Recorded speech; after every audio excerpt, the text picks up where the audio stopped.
आदाब नाजरीन, इस वक्त की हम खबरों के साथ मैं हूं अब्दुल्ला।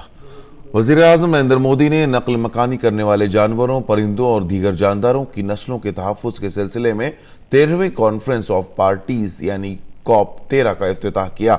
वज़ीर-ए-आज़म ने अपने खिताब में जंगली जानवरों के तहफ़्फ़ुज़ पर बात की। गुजरात के गांधीनगर में मुनक़िद होने वाली ये कॉन्फ्रेंस 22 फरवरी तक जारी रहेगी।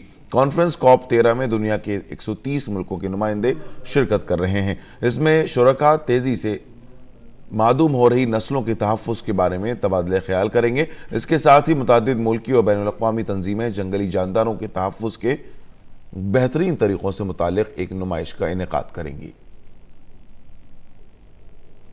इससे पहले कल चैंपियंस नाइट प्रोग्राम का इनेक़ाद किया गया, जिसमें जंगली जानवरों के तहफ़्फ़ुज़ से मुताल्लिक़ प्रोग्राम के लिए भारत को अवार्ड से नवाजा गया। नॉर्वे को जंगली जानवरों के तहफ़्फ़ुज़ के लिए अवार्ड दिया गया। अफ्रीका में नकल मकानी करने वाली सिनफों के तहफ़्फ़ुज़ को आगे बढ़ाने के लिए जर्मनी को भी अवार्ड से नवाजा गया। इस मौके पर वज़ीर माहौलियात और जंगलात प्रकाश जावड़ेकर ने कहा कि माहौलियात के तहफ़्फ़ुज़ के लिए हुकूमत पुरअज़्म है। अक़वाम मुत्तहिदा के सेक्रेटरी जनरल एंटोनियो गुतरेस की कश्मीर के मसले पर सालिसी का किरदार अदा करने की पेशकश पर भारत ने सख्त रद्द अमल का इजहार किया है। वज़ारत ख़ारिजा के तर्जुमान रवीश कुमार ने कहा कि कश्मीर पर किसी तीसरे फरीक या सालिसी का कोई किरदार नहीं है। उन्होंने कहा कि भारत के मौक़िफ़ में कोई तब्दीली नहीं है। जम्मू कश्मीर भारत का अटूट हिस्सा रहा है और रहेगा। अगर किसी मसले के हल की ज़रूरत है तो वो पाकिस्तान के ज़रिए गलत तरीके से कब्ज़े में लिए गए इलाके को खाली कराने का मसला है। बकिया अगर कोई मसला है तो उस पर दो तरफा बातचीत होगी। किसी तीसरे फरीक या सालिसी के लिए कोई गुंजाइश नहीं है। काबिल जिक्र है कि एंटोनियो गुतरेस इतवार को 4 रोज़ा दौरे पर पाकिस्तान पहुंचे हैं। फौज में खवातीन अफसरों को भी मुस्तकिल कमीशन में शामिल किए जाने के मामले में सुप्रीम कोर्ट ने अपना फैसला सुना दिया है। सुप्रीम कोर्ट ने कहा है कि फौज को खातून अफसरान को भी मुस्तकिल कमीशन देना होगा। ख्याल रहे कि 12 मार्च 2010 को हाई कोर्ट ने शॉर्ट सर्विस कमीशन के तहत फौज में आने वाली खवातीन को सर्विस में 14 बरस मुकम्मल करने पर मर्दों की तरह मुस्तकिल कमीशन देने की हिदायत दी थी। वजारत दिफा ने इसके खिलाफ सुप्रीम कोर्ट का रुख किया था। सुप्रीम कोर्ट ने समाअत के लिए अपील को मंजूर कर लिया था। सुप्रीम कोर्ट शाहीन बाग में जारी मुजाहरे पर आज फिर समाअत करेगा। पिछली समाअत में सुप्रीम कोर्ट ने मरकज और दिल्ली हुकूमत को नोटिस जारी करते हुए कहा था कि मुजाहरों के लिए सड़कों को जाम नहीं किया जा सकता। अदालत ने कहा कि मुजाहरा तवील अरसे से जारी है, ऐसे में मुजाहरों के लिए मखसूस जगह होनी चाहिए, लेकिन रास्ता रोका नहीं जा सकता।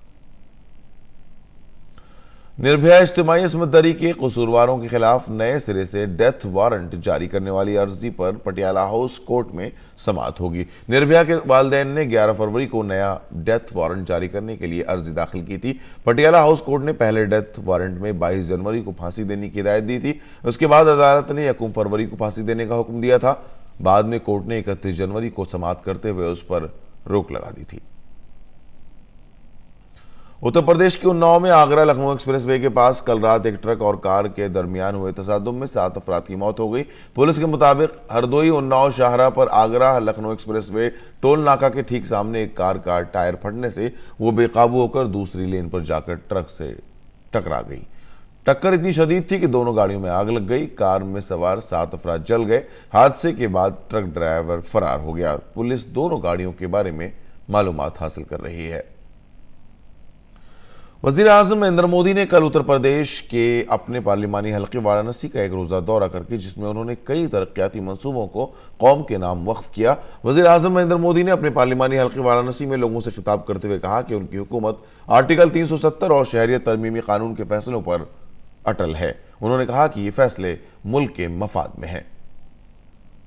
सदर जमहूरिया रामनाथ कोविंद आज से मरकज के जेर इंतजाम इलाकों दादरा नगर हवेली और दमन और दीव के 2 रोज़ा दौरे पर होंगे। इस दौरान वो कई तरक्याती मंसूबों का संग बुनियाद रखेंगे और बास का इफ्तिताह करेंगे। वो मोती दमन जेटी से जमपुर बीच तक सड़क और दमन में आयुष्मान भारत के एक आरोग्य केंद्र का भी इफ्तिताह करेंगे।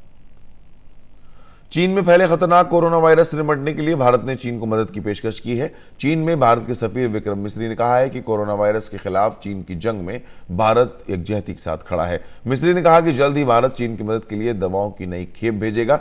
चीन ने कहा है कि वायरस से मुतासरा मरीजों के इलाज में मसरूफ तिब्बी एहलकारों के लिए उसे मास्क, दस्ताने और सूट की ज़रूरत है। गुज़श्ता 3 हफ्तों में कौमी सतह पर मुतालबे की वजह से चीन में मास्क की किल्लत हो गई है। नाजरीन, इस वक्त की अहम खबरों में फिलहाल इतना ही। इजाज़त दीजिए। आदाब।